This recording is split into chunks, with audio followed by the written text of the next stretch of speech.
Bonjour, je suis Cyrine Benmamou, docteure en neurosciences, conférencière et thérapeute.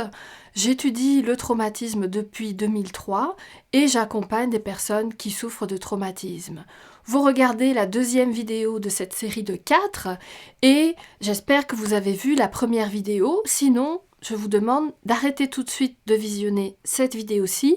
Regardez au-dessus de la vidéo, vous avez probablement un onglet qui vous indique vidéo numéro 1, allez regarder tout de suite la vidéo numéro 1, puisqu'il y a un enchaînement dans l'information que je vous partage, et certains éléments de la vidéo, de la première vidéo, sont vraiment nécessaires à une meilleure compréhension de ce que j'ai à vous dire aujourd'hui. D'accord? Donc, si vous n'avez pas vu la première vidéo, allez le faire, et puis revenez à cette deuxième vidéo. Si c'est déjà fait, eh bien, bienvenue dans cette deuxième vidéo et bravo de vous être rendu jusqu'ici. Vous comprenez maintenant cette différence fondamentale que je fais entre le trauma et le traumatisme. Vous savez que le trauma, oui, en général, dans une vie, nous vivons malheureusement plusieurs traumas. Donc, les traumas, ce sont des événements que vous aurez probablement vécus. Et peut-être que vous commencez à voir de quelle manière votre vie présente pourrait être affectée par une forme de traumatisme. C'est vraiment uniquement à vous d'en juger. Moi, je suis là uniquement pour vous donner des repères, des informations qui, j'espère, vous seront utiles. Et si vous commencez à voir que peut-être votre vie ou celle d'un de vos proches est affectée par le traumatisme, vous vous posez probablement des questions. Peut-être que vous êtes inquiet, ou inquiète, alarmée de découvrir que vous êtes affecté de traumatisme. Peut-être que vous êtes perplexe ou perdu à savoir est-ce que c'est vraiment le cas. Vous vous posez des questions sur comment mieux prendre soin de votre santé à partir de là, quel est le chemin à suivre. Et sachez que toutes ces questions et ces inquiétudes font partie du processus de guérison. Je peux vous garantir que quand moi j'ai su que j'étais atteinte de traumatisme, j'étais complètement abattue et désorientée. Ça m'est tombé dessus complètement par hasard, j'avais rien demandé. En fait, je pensais n'avoir rien demandé parce que figurez-vous que j'étais quand même en train d'étudier, de travailler au laboratoire de Karim Nader à l'université McGill, au département de psycho. Et je travaillais sur les mémoires émotionnelles et traumatiques au niveau neurobiologique. Et un jour, pendant qu'un de nos collaborateurs était venu nous présenter ses travaux de recherche les plus récents sur le syndrome de stress post-traumatique, pendant qu'il décrivait les symptômes que ces personnes atteintes de syndrome de stress post-traumatique connaissent, non seulement je reconnaissais que je souffrais de ces symptômes de temps en temps, mais j'ai commencé à ressentir ce stress vraiment physiologique en temps réel, juste le fait de l'entendre évoquer ce syndrome-là. Évidemment, ça aurait pu être simplement parce que j'aurais eu un esprit ou un organisme très suggestible et il y avait des personnes qui répondent très fort à la suggestion, mais ce n'était pas uniquement ça parce que en observant ce que je vivais, je me suis rendu compte que ces états-là étaient des états que je vivais régulièrement, constamment dans ma vie. Et donc j'ai dû vraiment faire face à cette réalité que oui, je souffrais d'une forme de stress traumatique. Alors j'étais fonctionnelle assez pour avoir une vie ordinaire, normale entre guillemets, mais là c'est là que j'ai commencé à voir qu'il y avait beaucoup de choses dans ma vie que je croyais normales, mais qui ne l'étaient pas du tout. Mais sur le moment, vous savez, ça m'a fait comme un coup de massue sur la tête parce que ça m'a réveillée. Un coup sur la tête, ça réveille quand on est endormi. Mais en même temps, ça m'a assommée parce que je ne savais pas quoi faire avec cette nouvelle donnée dans ma vie. J'étais assez incrédule parce que je ne comprenais pas qu'est-ce qui, dans mon vécu, avait pu être aussi intense pour justifier un stress traumatique qui était finalement assez envahissant. Donc, je vous avoue que j'ai remis le couvercle dans le sens où je n'ai absolument pas parlé de ça à personne, sauf que j'ai amorcé des démarches thérapeutiques où là, évidemment, j'ai parlé de mes problèmes et ça m'a pris des années avant d'être en mesure euh, de vraiment parler ouvertement de cette souffrance finalement. Donc, croyez-moi, je suis bien placée pour savoir l'impact que peut avoir cette nouvelle perspective sur soi, sur sa vie, de se dire, bon, bah, je suis peut-être concernée par le stress traumatique. Et je peux vous dire que si j'avais su à l'époque comment ma vie allait se transformer en mieux pour devenir plus riche, plus riche de sens, hein, je ne parle pas de richesse matérielle, mais plus riche de sens, avec plus de profondeur, beaucoup plus de pouvoir personnel aussi, de capacité de vraiment choisir ma vie. Si je l'avais su à l'époque, ben je me serais réjouie de cette prise de conscience. Sauf que sur le moment, c'est plutôt inconfortable. Donc, si vous-même vous vous sentez perdu, désemparé, inquiet ou inquiète, permettez-moi de vous féliciter. Peut-être que ça vous paraît étrange, mais je vous félicite, j'en bafouille carrément, je vous félicite parce que vous avez la maturité aujourd'hui d'accueillir une réalité qui est inconfortable et qui est confrontante, que beaucoup de personnes ne sont pas capables d'accueillir. Vous avez suffisamment de lucidité par rapport à vous-même et c'est vraiment une étape fondamentale pour choisir votre chemin de croissance, de résilience et de guérison. Et vous savez très bien que tant que nous sommes dans le déni, nous ne pouvons pas avancer. Et le déni, ce n'est pas une tare, ni un défaut, ni quoi que ce soit, c'est vraiment un mécanisme de protection qui nous protège de réalités que nous n'avons pas la capacité d'embrasser et de voir. Alors, félicitez-vous du chemin que vous avez accompli dans votre vie. Et reconnaissez avant tout votre propre courage de vous poser des questions sur votre mode de fonctionnement. Cette deuxième vidéo, je l'ai prévue pour vous soutenir, pour vous aider à mieux vous situer, à mieux vous comprendre, à mieux comprendre le traumatisme. Et c'est dans cette vidéo que j'ai choisi de décrire 5 caractéristiques du traumatisme. C'est vraiment des descriptions très concrètes d'un mode de fonctionnement caractéristique du traumatisme.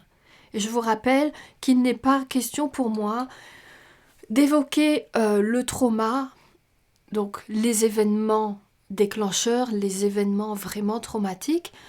Je ne les évoque que en tant que déclencheurs.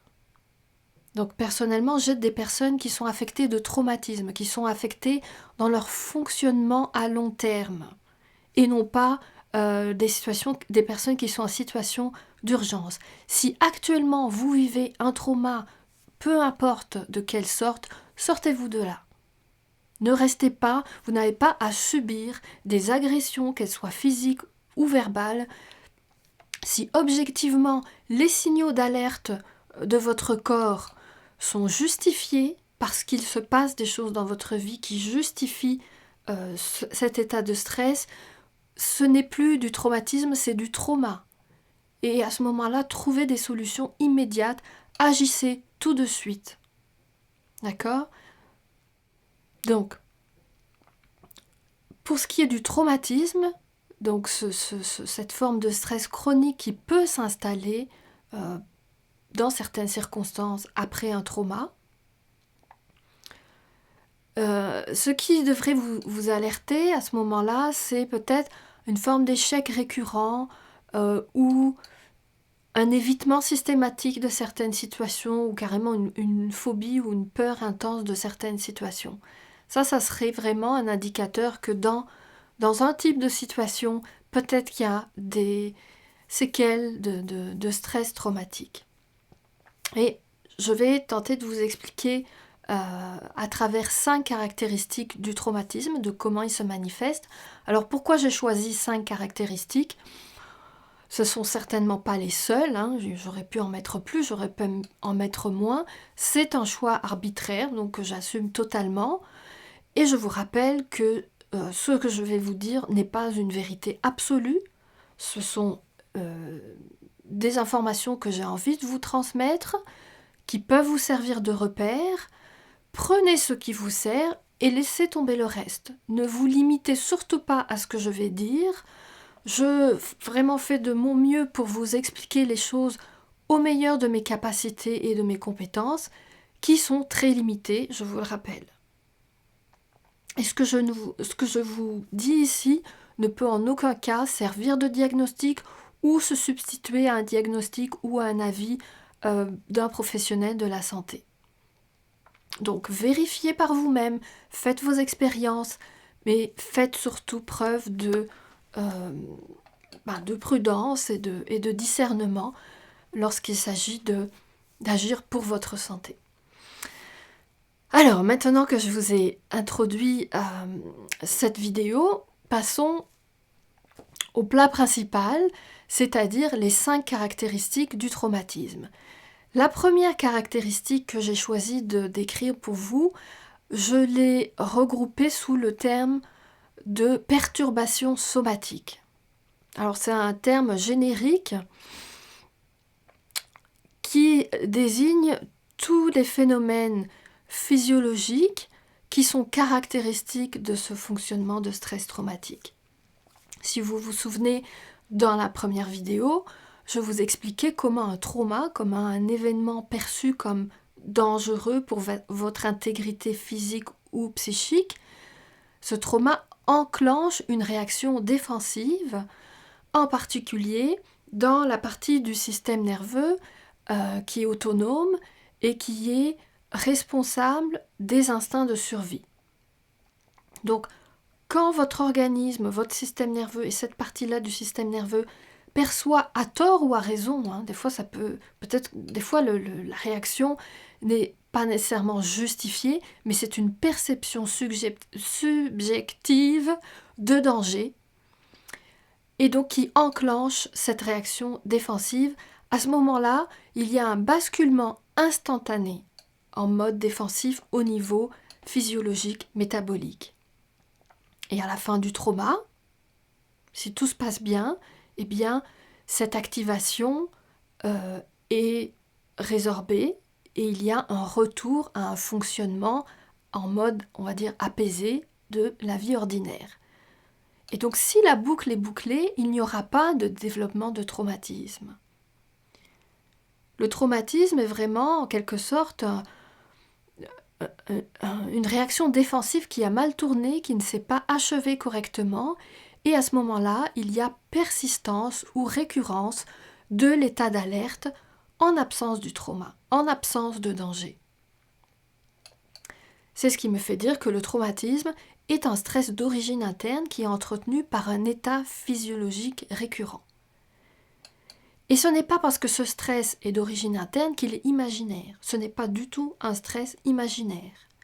C'est un stress qui est entretenu par votre système nerveux autonome, par le cerveau reptilien si vous voulez, qui est donc ce sont des phénomènes involontaires, en grande partie inconscients, très difficilement contrôlables et qui impliquent tout l'organisme, c'est-à-dire le système musculo-squelettique, à travers la tension musculaire, votre posture, le positionnement de vos articulations. C'est certain qu'une posture défensive, ça va être plutôt enroulé, contrairement à une posture de détente, qui est une posture davantage d'ouverture, de relâchement, de détention.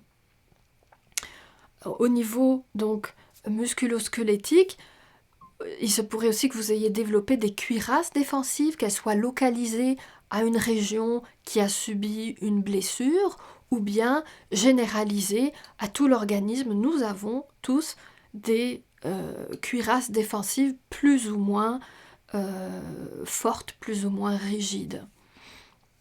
Mais cet impact au niveau de l'organisme, il concerne aussi votre système cardiovasculaire, votre respiration, votre rythme respiratoire, votre amplitude respiratoire. Évidemment, ça va affecter votre digestion, le transit, le système urinaire et aussi les processus d'attention et de vigilance, bref, tout votre système qui implique les voies nerveuses, la communication hormonale, le niveau de tension physique et d'attention psychique. Et vous comprenez très bien que l'activation chronique de ces réactions physiologiques de stress extrême entraîne des dommages collatéraux. Lorsque ces phénomènes sont activés de manière aiguë, en situation de danger, ça se met au service de réactions stéréotypées de fuite, de combat ou de figement, qui sont les réactions typiques en cas de danger.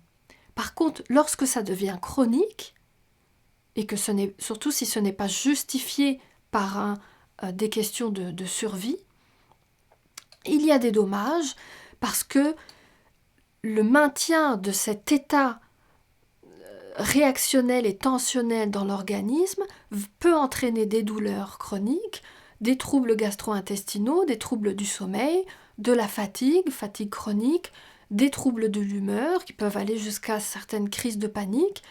Vous comprenez, étant donné que ça implique tout l'organisme, tout le corps, eh bien, selon la modalité qui est la plus active pour vous, eh bien, il se peut qu'il y ait des somatisations consécutives à ce stress chronique. Et il y aura aussi, évidemment, des difficultés émotionnelles qui peuvent dégénérer aussi au niveau relationnel, au niveau social, et aussi des difficultés cognitives. Donc tout ceci rentre dans le cadre de ces troubles somatiques liés à l'activation d'un état de stress chronique intense. Et cependant, il n'y a pas nécessairement toujours des symptômes vraiment perçus et perceptibles.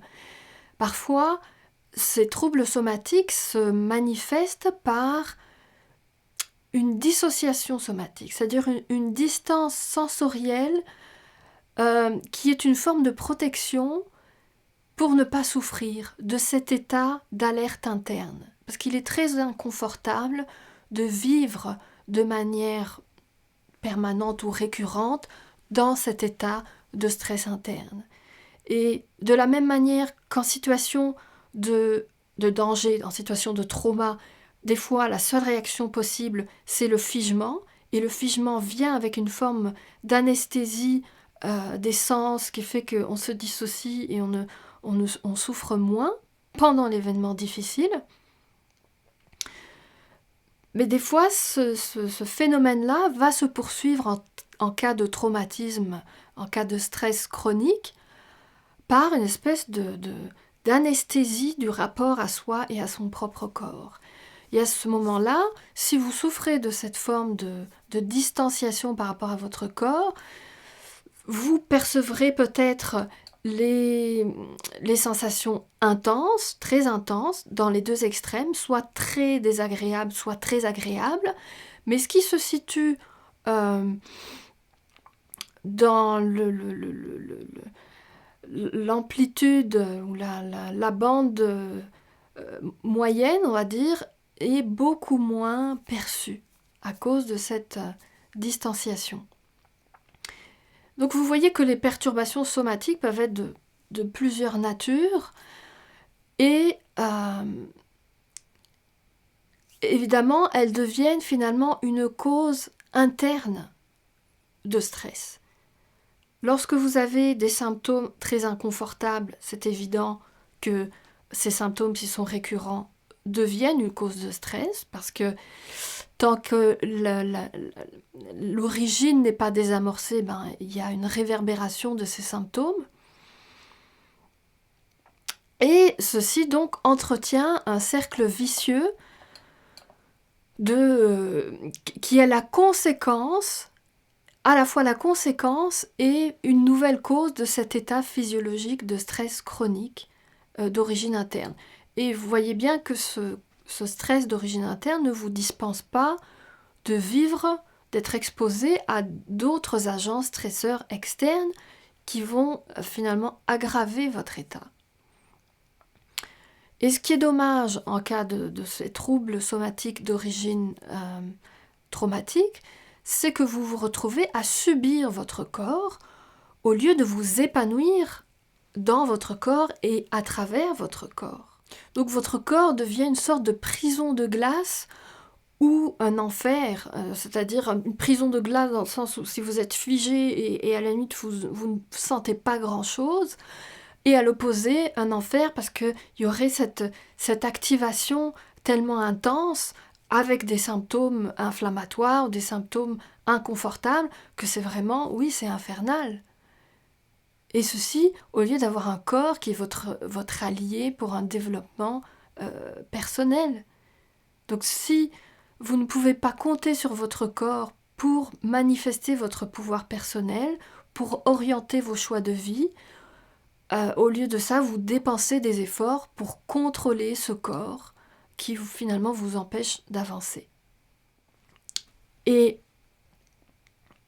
je tiens à vous dire tout de suite que ces perturbations somatiques ne sont pas, de nouveau, ne sont pas une fatalité. La nature n'a pas prévu que ce soit ainsi. Et il existe justement au niveau physiologique des processus naturels qui permettent d'évacuer cette tension. Les animaux le font naturellement, évidemment sans avoir besoin de comprendre comment ça se passe.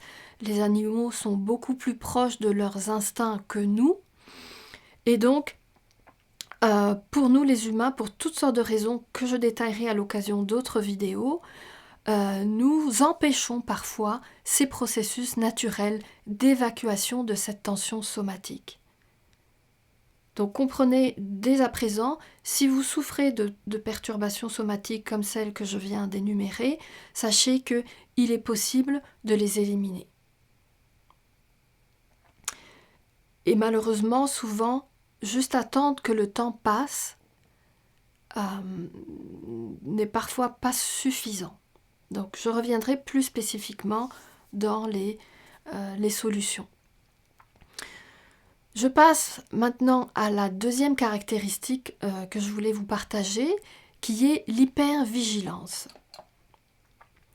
L'hypervigilance, j'aurais pu l'inclure dans la première caractéristique, les troubles somatiques, puisque c'est une composante somatique et qui est une conséquence directe de l'état d'alerte.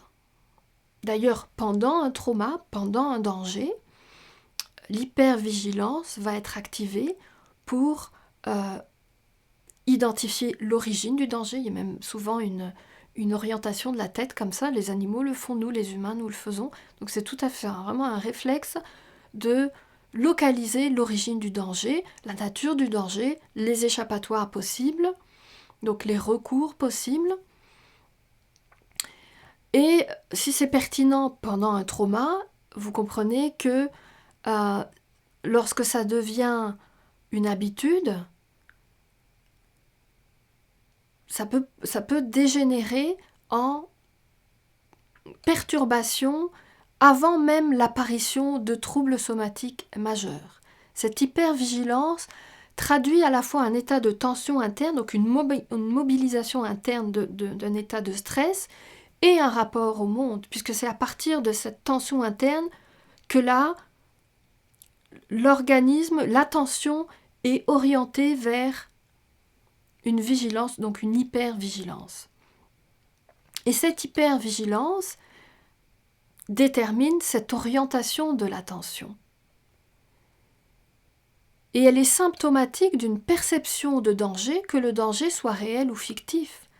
Donc c'est vraiment vivre dans l'hypervigilance, c'est anticiper en permanence le danger, avant même qu'il arrive.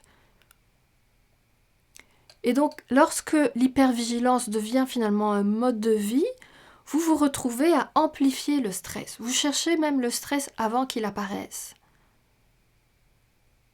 C'est un peu comme si je cherchais sur mon vêtement une tache.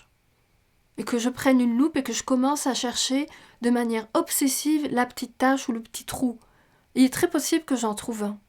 Mais ça me mettrait dans un état de tension et d'obsession qui finalement m'empêche de m'occuper d'autres choses et de vous en particulier. Et c'est un petit peu ça. Donc, l'hypervigilance est normale en situation de trauma, elle est excessive en situation ordinaire. Et elle est donc une conséquence directe de cet état d'alerte interne qui est activé. Et dans le courant de la vie ordinaire, les avantages de l'hypervigilance sont de beaucoup inférieurs aux inconvénients. C'est certain qu'il peut y avoir des avantages, parce qu'une personne qui est sur le qui-vive va peut-être voir venir un danger avant les autres. Donc oui, c'est un avantage. Sauf que vivre dans cet état d'hypervigilance perturbe votre rapport au monde. Et cela aussi alterne souvent avec des baisses de régime, donc des états de fatigue intense, parce que cet état d'hypervigilance est très énergivore. Et l'autre problème, c'est que l'hypervigilance, lorsqu'elle devient une habitude de vie, entretient le sentiment d'insécurité, les peurs, la méfiance par rapport à l'entourage, et tout ceci va avoir des conséquences relationnelles. Sans compter les craintes, les peurs qui vont être renforcées. Et cependant, comprenez que cette hypervigilance, comme je vous le disais, est le prolongement des troubles somatiques et de l'activation de cette alerte interne. Donc elle a une origine physiologique. Et dès lors que vous soulagez le corps, vous soulagez cette tension, vous allez soulager l'esprit et donc vous allez apaiser ce besoin d'hypervigilance. Alors je ne suis pas en train de dire que toutes les peurs sont d'origine traumatique, les peurs existentielles, mais certainement que les peurs et les craintes d'origine traumatique sont atténuées dès lors que vous soulagez votre corps et cette tension somatique. Bien, donc nous avons vu, première caractéristique, les troubles, les perturbations somatiques. Deuxième caractéristique, l'hypervigilance. Et la troisième caractéristique, c'est l'anxiété.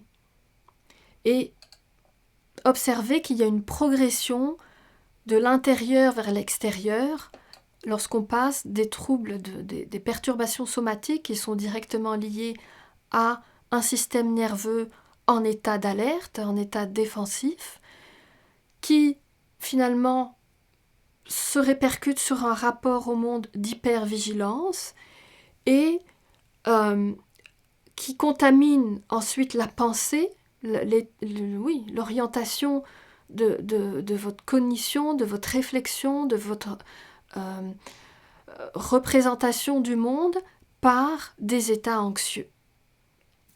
J'ai préparé pour vous le petit Robert. Je ne pense pas toujours, mais bon. L'anxiété, donc, le petit Robert nous donne deux définitions. La définition médicale est un état de trouble psychique causé par le sentiment de l'imminence d'un événement fâcheux ou dangereux, s'accompagnant souvent de phénomènes physiques, évidemment. Et la définition courante, c'est un état d'inquiétude extrême causé par l'appréhension d'un événement. Donc, effectivement, l'anxiété n'est pas uniquement un état de tension corporelle, mais cela concerne aussi tous les processus de réflexion, la manière dont vous envisagez la vie. Et je ne suis pas en train de dire que toute anxiété, que tout syndrome anxieux est la conséquence d'un stress traumatique. Ce n'est pas du tout ça que je dis. Ce que je dis, par contre, c'est que lorsqu'il y a un traumatisme, en cas de traumatisme, eh bien, l'anxiété va être une des conséquences. Et si ce type d'anxiété-là est difficilement contrôlable, c'est parce que justement, il est la conséquence de cet état d'activation somatique qui est soumis au système nerveux autonome. Donc, étant donné que vous ne pouvez pas contrôler toutes ces réactions métaboliques qui sont involontaire, incontrôlable, et étant donné que l'anxiété découle de cette activation-là, eh bien l'anxiété, elle aussi, est vraiment difficilement contrôlable tant que la racine n'a pas été traitée. Et finalement, l'anxiété est une forme aggravée d'hypervigilance qui contamine votre pensée. Elle fait intervenir la rumination mentale en plus de l'inconfort somatique. Et j'insiste sur le fait que l'état physiologique de stress ici précède l'anxiété. Et finalement, parce que vous êtes une personne intelligente, dotée d'une capacité de rationaliser, vous cherchez des explications rationnelles à un état de stress interne. Et s'il n'y a pas d'explication rationnelle, vous commencez à élaborer des scénarios catastrophes par anticipation. Mais cette anxiété est avant tout d'origine interoceptive. Évidemment, même si elle est justement d'origine interoceptive, donc alimentée par ce stress somatique interne, elle peut aussi se nourrir par un manque de confiance dans des capacités à faire face à des enjeux de vie. Et l'anxiété, elle se caractérise en particulier par une difficulté à stabiliser votre présence à vous-même, à vous situer dans votre confiance, dans votre confort corporel, et l'instant présent devient très difficile, tellement que on se projette hors de soi et hors du présent à partir de cet inconfort. Et c'est vraiment dans cette incapacité à être bien ici, maintenant, dans ce corps, dans ce présent, que vous ruminez le passé ou que vous craignez l'avenir. Et vous pouvez comprendre pourquoi, en cas de stress traumatique, et en cas donc d'anxiété qui s'enracine dans le stress traumatique, la méditation va être difficile. Vous savez, la méditation est recommandée très souvent pour calmer l'anxiété, pour apprendre à réguler ces états anxieux. Eh bien, de nombreuses personnes qui souffrent de traumatisme ont beaucoup de difficultés à méditer et dans certains cas, il est même déconseillé de méditer. Parce que ce contact trop immédiat avec ces états internes inconfortables peut déclencher des crises. Et cela met en jeu aussi des mémoires somatiques qui étaient inconscientes. J'en parlerai dans d'autres vidéos, je ne peux pas trop élaborer aujourd'hui au niveau des mémoires somatiques, mais sachez que en cas de stress traumatique, essayer de méditer peut parfois aggraver les choses. Et j'espère que vous comprenez à quel point cette altération de la qualité de présence à soi et au monde, qui est une conséquence de l'anxiété, s'enracine dans cette activation du stress somatique. De sorte que plus vous apaisez le corps, plus vous apaisez l'hypervigilance et plus l'anxiété diminue. C'est bien la preuve que l'anxiété est une conséquence de stress somatique avant d'être une cause d'inconfort. C'est évident que l'anxiété est inconfortable en soi, mais vous ne guérirez pas l'anxiété si vous ne soulagez pas la cause initiale. Or, habituellement, on va vous dire l'inverse. L'anxiété est généralement vue comme une cause de souffrance. Et ça reste vrai, mais c'est avant tout une conséquence d'une souffrance moins consciente. C'est un peu, vous savez, essayer d'évacuer l'anxiété sans soulager le corps, c'est un peu comme si vous essayez d'éliminer de la fumée qui est dans votre maison sans arrêter le feu. L'anxiété, c'est un peu la fumée du traumatisme. S'il y a de la fumée dans votre maison, vous allez d'abord voir d'où vient cette fumée, vous allez éteindre le feu et ensuite vous pourrez ouvrir vos fenêtres pour faire sortir la fumée résiduelle. Mais si vous essayez de ventiler la fumée sans arrêter le feu, vous allez être dévoré par les flammes. Mais c'est un peu pareil. L'anxiété, c'est un peu la fumée du traumatisme et le feu du traumatisme, c'est ce système nerveux autonome qui se retrouve en mode défensif.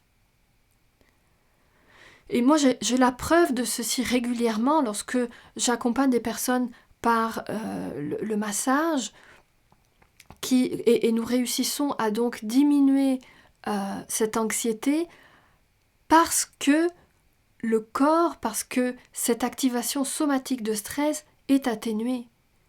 Une personne qui vient pour un soin, pour un massage apaisant, ne va pas résoudre ses enjeux de vie pendant le massage. Autrement dit, les enjeux, les problèmes existentiels, ils restent les mêmes avant et juste après le massage. Et pourtant, l'anxiété a diminué. Et cela devient beaucoup plus facile de retourner vers ces enjeux de vie à partir d'un état apaisé que de les aborder avec cette tension extrême. De la même manière, une alimentation adéquate diminue le stress et l'anxiété. Vous savez qu'une nourriture, un mode d'alimentation pro-inflammatoire aggrave les symptômes de stress physiologique et donc d'anxiété. Donc si vous vivez ce défi de souffrir d'anxiété et vous avez de la difficulté à maintenir ou même à atteindre un état de calme au quotidien, sachez que c'est beaucoup plus facile à partir d'une physiologie apaisée. Donc, si je reprends jusqu'à maintenant, nous avons vu les troubles somatiques, l'hypervigilance et l'anxiété. Et je vous rappelle que ces caractéristiques peuvent concerner votre fonctionnement global, comme elles peuvent être activées dans un secteur particulier de votre vie, dans un domaine particulier. Il se peut que ce soit simplement dans votre vie amoureuse que vous entriez dans un mode de fonctionnement traumatique, alors que par ailleurs, dans vos relations familiales, dans votre vie professionnelle, vous en sortez très bien. Il se peut que vous entriez dans un état de stress traumatique au volant de votre voiture, et pas ailleurs.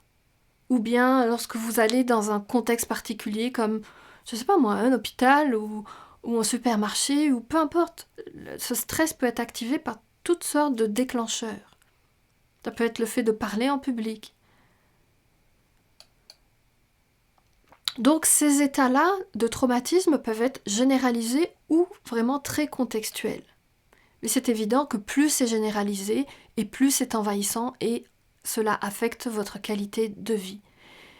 Et donc, en cas de coexistence de ces trois premières caractéristiques, qui sont les troubles somatiques, l'hypervigilance et l'anxiété,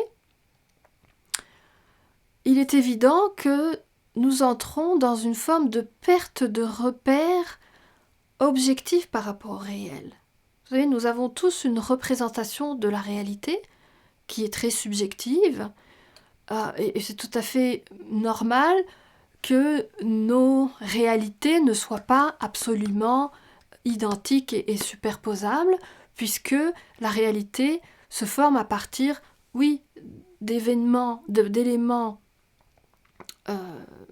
présents dans le réel, mais nous formons ensuite une réalité à partir de notre expérience de vie, nos filtres, nos croyances.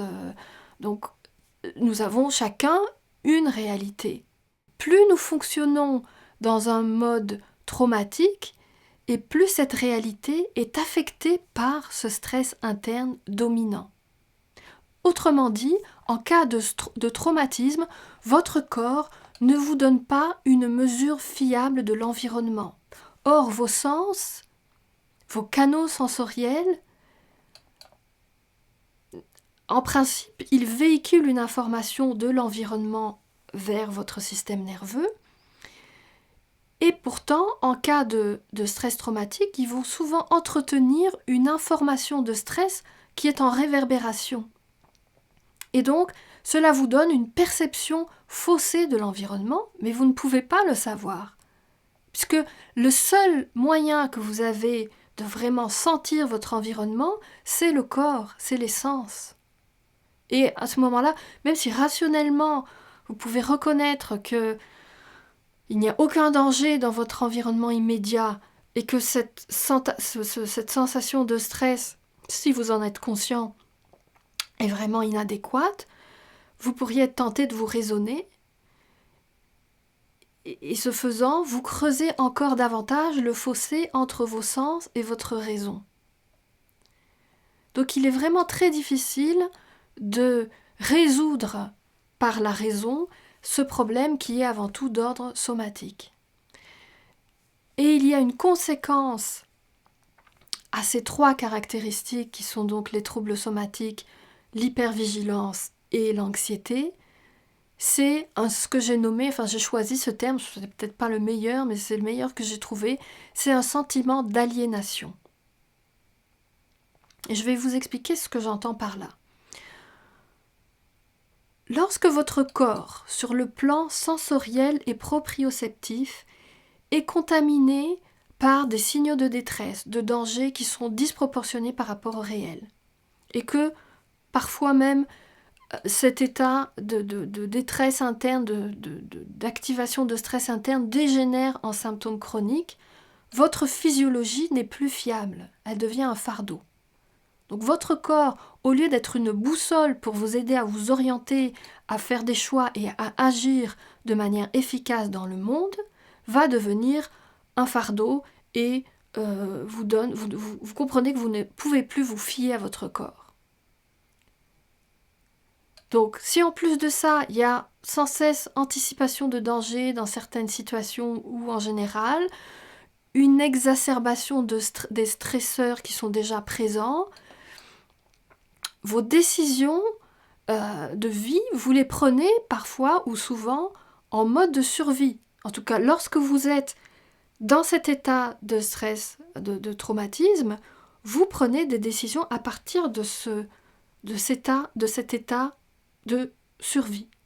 Et ces décisions, ces choix, ils sont qualitativement très différents des décisions que vous prendriez en état de confiance, de paix et à partir d'un corps qui vous donne une mesure vraiment fiable de votre environnement. Et si vous rajoutez à cela cette inquiétude excessive, donc qui finalement vous empêche d'entendre votre sagesse intérieure, votre boussole intérieure, votre âme, même si ce concept-là vous parle de votre être profond qui est censé vous guider dans la vie, eh bien, à cause de toutes ces perturbations, de ces décisions qui sont prises en mode de survie, et malgré donc cette physiologie qui vous fait défaut, parce que vous êtes une personne courageuse et responsable et que vous souhaitez sincèrement faire votre part sur le plan familial, social, professionnel, que vous souhaitez continuer à poursuivre vos rêves et vos ambitions, et je sais que c'est vrai, mais si réellement vous souffrez de tous ces troubles, vous vous êtes peut-être retrouvé à abandonner vos repères internes parce qu'ils n'étaient pas fiables, parce qu'ils étaient mal ajustés, parce que votre physiologie vous fait défaut et que votre mise en action est entravée. Et à ce moment-là, si votre physiologie n'est plus au service de votre vie, parce que vous êtes trop agité, trop fatigué, vous vivez trop de douleur, vous manquez de concentration, et que vous sentez le besoin de contrôler votre physiologie, ben vous avez recours à des repères externes. Et c'est de ça que je parle quand je vous parle du sentiment d'aliénation. Il découle de choix qui vous sont imposés par cette physiologie. Sur le plan sensoriel, votre corps n'est plus aussi fiable et peut-être que vous ne sentez pas grand-chose. Vous devez avoir recours parfois ou souvent à une hyper-rationalisation pour contrôler vos états. Ces états physiologiques vous font perdre votre créativité. Je ne parle pas de créativité artistique, je vous parle de créativité de vie. Et donc se fier à des repères externes, se caler sur des critères externes, va avoir des conséquences. Et même si vous réussissez dans la vie, vous atteignez certains objectifs, il se peut que subjectivement, vous viviez de la déception, que vous viviez un sentiment d'inadéquation, d'insatisfaction profonde. Et parfois, même la motivation existentielle peut être perdue lorsqu'on finit par ignorer quelle est sa place dans l'existence.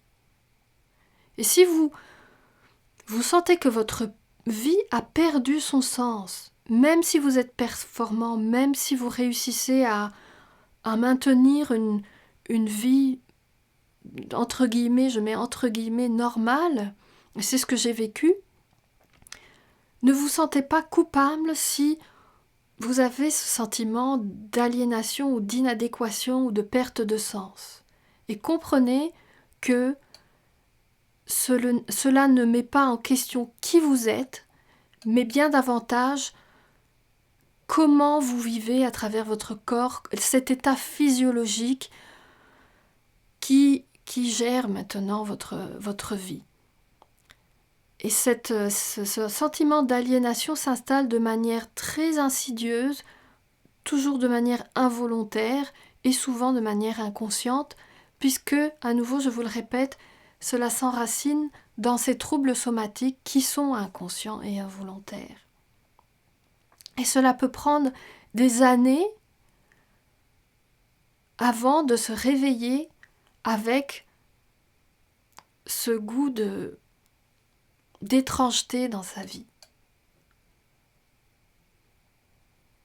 Et méfiez-vous de ceux et de celles qui vous diront que c'est de votre faute, que c'est par manque de volonté que vous n'avez plus de rêves ou que vous n'arrivez pas à atteindre vos rêves ou que vous êtes malheureux.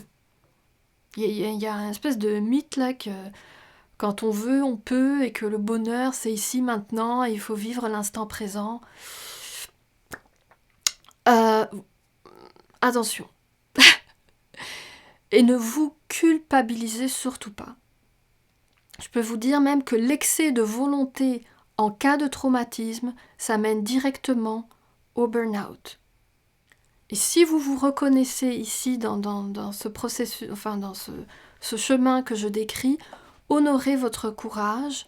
Je sais que c'est inconfortable et surtout ne sombrez pas dans l'autodévalorisation.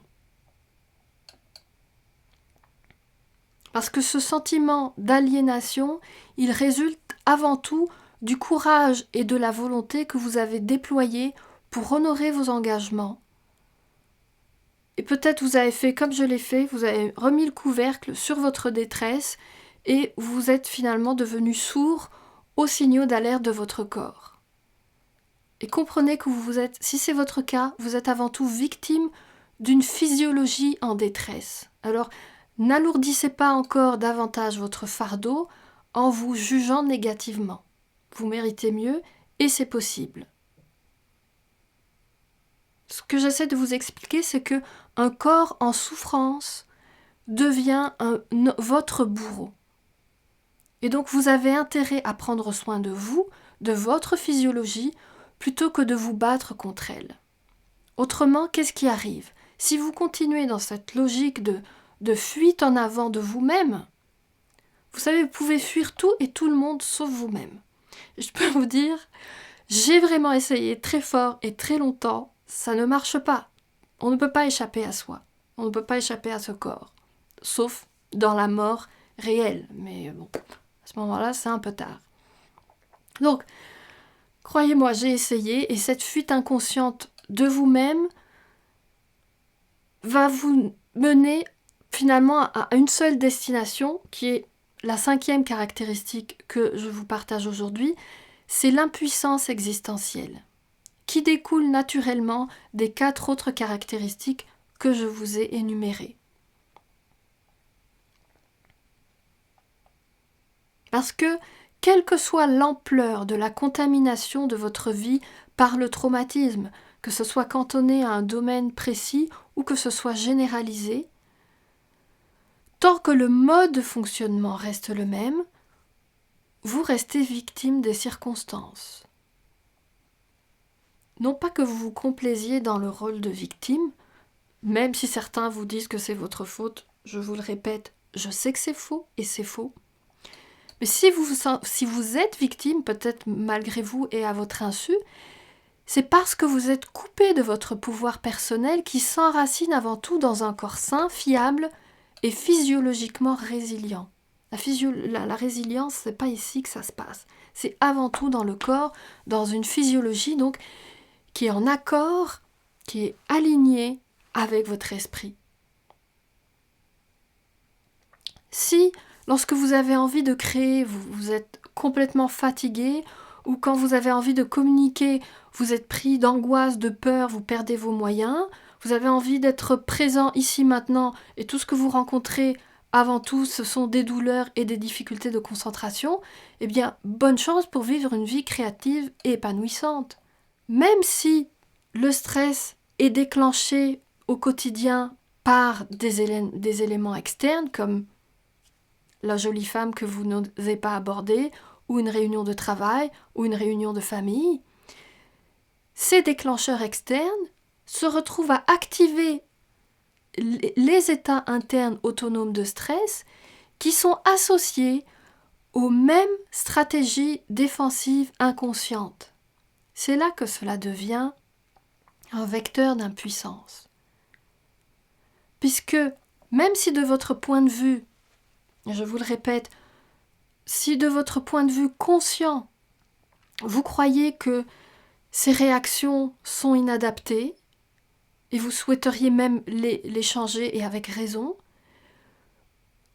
tant qu'elles sont commandées par des mécanismes de défense inconscients qui veulent votre bien, qui veulent votre survie, et vous êtes en vie, donc ces comportements sont une réussite de ce point de vue-là, eh bien, il va y avoir une répétition de ces mêmes stratégies, de ces mêmes comportements, qui peut-être vous mettent dans une impasse de croissance, dans un enjeu particulier de votre vie, parce que vous répétez des comportements qui ne vous permettent pas de dépasser des enjeux et des défis ou des obstacles.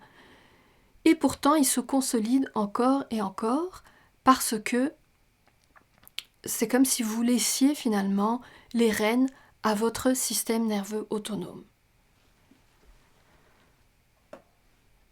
Et c'est ce qui caractérise le traumatisme par opposition à la croissance post-traumatique, qui, elle, implique de nouvelles stratégies, de nouveaux comportements, un élargissement de la zone de confort et de confiance, contrairement à ce qui se passe en cas de traumatisme. Et donc, tant que vous consolidez des habitudes qui vous maintiennent au même endroit, et c'est très sécurisant pour votre cerveau reptilien, vous nourrissez par contre des frustrations dans votre besoin d'accomplissement. Et c'est ce que j'ai appelé l'impuissance existentielle. C'est vraiment cette difficulté de sortir de certaines habitudes, de certains schémas récurrents, qui sont pourtant très sécurisants pour notre cerveau archaïque. Et comment sortir de l'impuissance existentielle? Vous ne pouvez pas combattre l'impuissance. Vous ne pouvez pas diminuer ni éliminer quelque chose qui n'existe pas. Parce que l'impuissance, c'est l'absence de puissance. Et donc, pour combattre l'impuissance, il faut construire la puissance. Il faut augmenter votre puissance. Et je ne parle pas de puissance musculaire, je parle de votre pouvoir personnel d'action qui s'enracine dans votre corps. Et c'est avant tout un pouvoir de sentir, de ressentir pleinement ce qui se passe en vous et dans votre environnement, donc à travers votre corps, la capacité de contenir ces états, de choisir, d'agir, d'apprendre, etc. Tout ce qui fait un mode de vie créatif. Et comme je vous l'ai déjà dit dans la première vidéo, la guérison du traumatisme, c'est avant tout une reprise de croissance, d'apprentissage et une reconstruction du rapport à soi et au monde.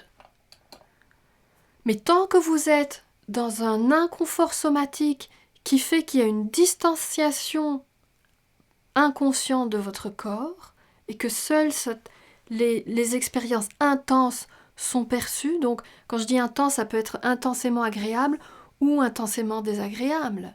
Si vous êtes en recherche d'intensité pour vous sentir en vie, c'est que vous êtes probablement en état de moindre sensibilité dans les états ordinaires, dans les moments de vie ordinaires, et c'est ce qui entretient donc cette impuissance qui s'enracine dans une difficulté du rapport au corps et à vos ressources, et qui finit par se traduire par des échecs existentiels récurrents. Mais tant que vous n'êtes pas conscient que l'impuissance vient probablement d'une répétition inconsciente, vous risquez d'attribuer vos échecs ou vos difficultés récurrentes à des circonstances, à des événements extérieurs. Et l'invitation que je vous fais, c'est vraiment de revenir. C'est clair qu'on ne peut pas contrôler certains événements extérieurs. Donc finalement, ce qui est immédiatement sous notre contrôle, c'est ce qui se passe ici, dans votre corps. Enfin non, ça c'est mon corps, mais je parle pour vous par miroir, c'est ce qui se passe dans votre corps.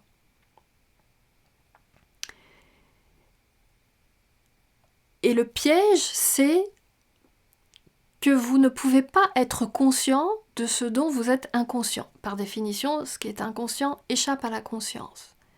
Mais c'est de vous fier à ce qui est accessible dans la fine strate de votre conscience corporelle pour évaluer et vivre votre vie. Et donc vous aurez intérêt à vraiment plonger dans le corps, dans ce qui est inconscient, pour transformer tous ces processus inconscients et surtout ces manières de sentir et de faire qui sont pour l'instant laissées au système nerveux autonome, et de reprendre les rênes de certains processus et de certaines attitudes et de certaines mises en action. D'accord ? Et évidemment, cela ne peut se faire qu'en augmentant votre conscience somatique.